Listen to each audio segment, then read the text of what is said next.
So the result that we're going to prove now is one of the sort of main results in this section, and it's the crucial thing that we need to finish up our proof of the Cauchy criterion, that if a sequence is Cauchy, then we know it's convergent. Let me remind you of one of our previous big results called the monotone convergence theorem. So the content of that theorem was that if we have a sequence that we know is bounded, and if we know that it's monotonic, so either increasing or decreasing, then it has to converge. And one of our exercises was to show that the hypotheses of the monotone convergence theorem are both necessary to guarantee convergence. So to show that the bounded requirement is necessary, that didn't really take too much in the way of work to get a counterexample. You just take something like a sub n equals n. That's increasing, it's unbounded, it doesn't converge. The one that's maybe a little more subtle is how do we know that the monotonic condition is necessary? And so a common kind of counterexample for this is that if you let a sub n be something like minus 1 to the n, well, that's just a sequence of alternating minus ones and positive ones. So this sequence is clearly bounded. It's also clearly not convergent because it never settles down to any capital N. It just bounces back and forth between these two values. So the news that the Bolzano-Weierstrass theorem reports is that while you can't necessarily get convergence without assuming monotonicity, what you can get is that there has to be a subsequence in here that does converge. So in particular, we can spot two. One is, if I just take the even numbered terms, well, that's just a sequence of ones. So there is a convergent subsequence. Just take the even terms. Similarly, I could take all of the terms with an odd index and get nothing but minus ones. That's a constant sequence, and so it converges also. So the Bolzano-Weierstrass theorem tells us that if you start with a bounded sequence, maybe you don't get convergence, but somewhere in there you have a subsequence that has to converge. So that's what we're going to at least kind of sketch the proof of now. It's not going to be 100% rigorous, but gives the main idea of the proof, and it's a really clever proof. This is the one I really like. So let's start with the assumption that the sequence a sub n, we have a sequence that's bounded. All right, so proof will start here. So let's suppose a sub n is less than or equal to capital M for some capital M bigger than 0. Right? That's our definition of bounded. This is for all members of the sequence. I guess I should say that. This is true for all n. So on a number line, what this boundedness tells us is that every member of the sequence lives in the interval minus m to m, the closed interval. Right? If we had a member of the sequence that popped out on the left here, the absolute value, because it's more negative than capital M, than minus m, the absolute value of that would be larger than m. And similarly, we can't pop out on the right-hand side either, because the absolute value would be larger than m. So everything in the sequence lives in this interval. So because we have a sequence, we have infinitely many terms. And this is kind of the start of the cleverness of the proof. Since we have infinitely many terms, we either have infinitely many terms in the left half of the interval, or we have infinitely many terms in the right half of the interval, maybe both. But what's important is we can't have finitely many terms in both halves at the same time, because then we'd only have finitely many terms in the sequence. Now, I'm not saying distinct values, but terms in the sequence. We have infinitely many terms. So without loss of generality, let's assume that the half that has infinitely many terms of the sequence in it is the right half. So I'm going to let I sub 1, interval 1, be the interval from 0 to capital M. And it's chosen so that we have infinitely many terms of the sequence in that interval. So in particular, I can pick 1 at least in the interval.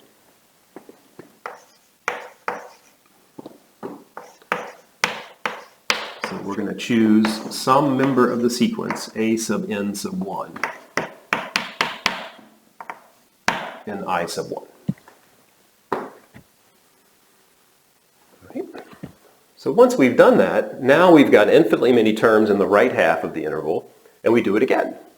Right? If we have infinitely many terms between 0 and m, then we have to have either infinitely many terms between 0 and half m, or infinitely many terms between half m and m.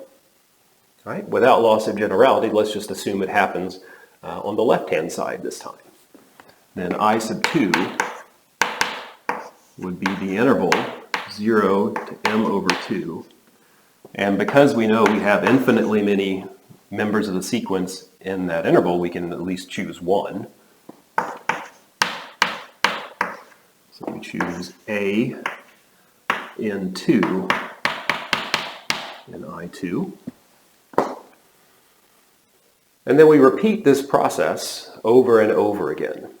So in the next interval, either we have infinitely many members of the sequence between 0 and m over 4, or infinitely many between m over 4 and m over 2.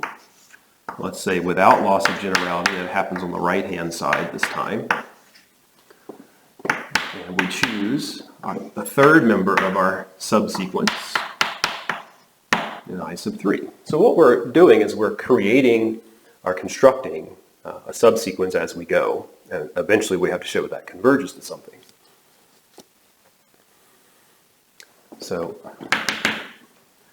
we continue the process at each stage. We take the half, we divide our current interval into two pieces, take the piece that has infinitely many terms in it. If they both have infinitely many terms in it, then it doesn't matter which one you pick. And now I want to make an observation about the size of these intervals, right? We're cutting them in half every time. So the size of I sub 1, which I'll denote with an absolute value, the length of I sub 1, that was capital M.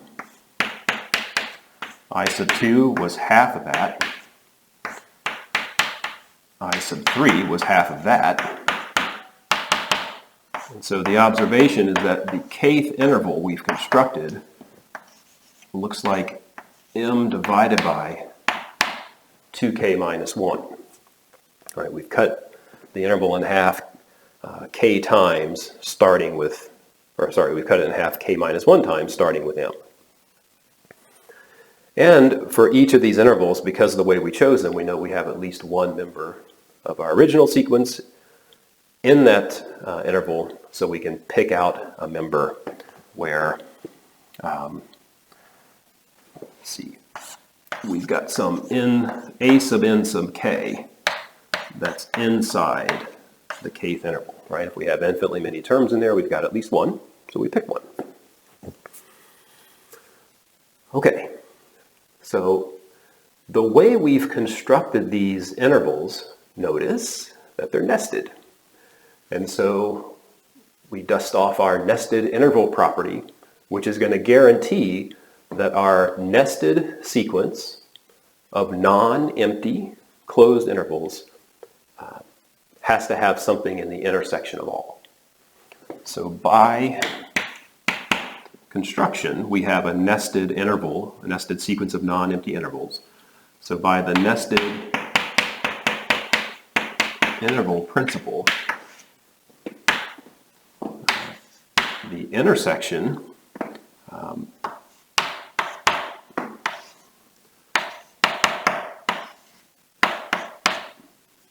do k. The intersection of all of our I sub k's is non-empty. And what that means is, if it's non-empty, there's at least one element that's in the intersection of all the intervals. And then the completion of the proof is to show that the subsequence we've generated by just plucking one member out of each of the intervals has to converge to that x. So our claim is that the subsequence a sub n sub k converges to the number that's guaranteed by the nested interval principle. Once we've shown that, we've shown that every bounded sequence has a convergent subsequence. All right, so why is this true?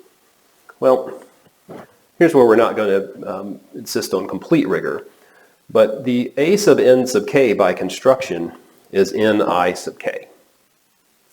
The x, because it's in every I sub k, is also in I sub k. And so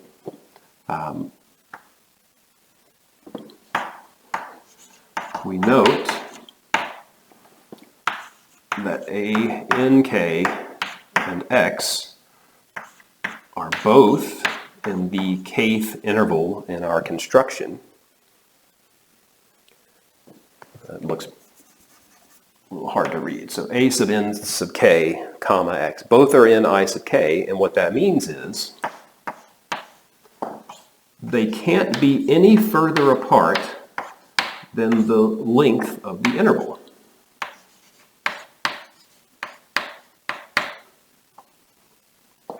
Right? So that has to be true. But if that is true, notice that capital M being a finite number divided by 2 to the k minus 1, right, which is a sequence that goes to infinity, we can make that piece m over 2k minus 1. We can make that as small as we like. And so the completion of the proof would be to let epsilon be bigger than 0 and take k large enough so that m over 2 to the k minus 1 is less than epsilon. That forces every term in the sequence past that to also be less than epsilon, because the members of the sequence are in intervals that get smaller and smaller, right? So they're always going to be less than or equal to this m over 2 to the k minus 1. And in fact, we can make them within epsilon of x. So the last part, it was a little bit hand-wavy. We can make it fit our definition of convergence with a little bit more work. But I think the idea of the proof is more important. And it's a really neat idea, right? So the sort of splitting of the intervals so that you know you have infinitely many members of your sequence. Just pick one member that's in that interval, create the nested sequence of non-empty closed intervals. Nested interval principle guarantees something in all of the intervals.